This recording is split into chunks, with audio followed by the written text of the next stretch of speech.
member of the European Parliament representing Yorkshire in northern England. Mr Bloom, good evening to you. So, Merkel and Sarkozy pushing for this new treaty to punish states which break the rules. How do you assess that measure, then? Well, it's so much political posturing, as it always is. The first people to break the rules, I think, was in 2003 with the French and the Germans by breaking the Maastricht Treaty 60% of GDP rule. So they've been breaking the rules.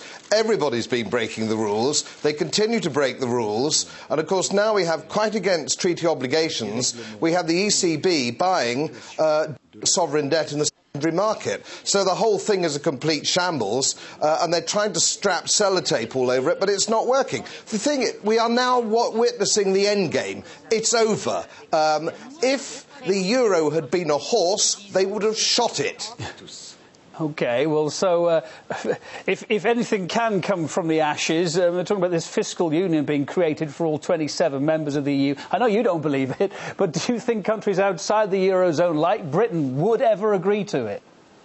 Well, I don't think the countries themselves would agree to it. There's no democratic remit, don't forget, for this action. This is action between ECB, unelected bureaucrats, to try and save what is a political project, a political currency which hasn't ever had the support of the people.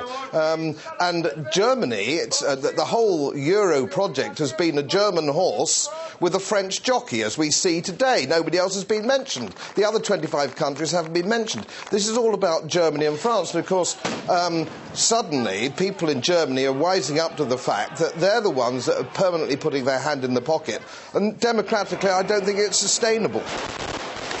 Let's talk about Italy. We saw the tears of the Italian welfare minister as she talked about what her country's having to do. More austerity there unveiled. But, of course, the interest rate remains at a level that Rome, many people say, simply can't afford to pay. What's the future for Italy, then?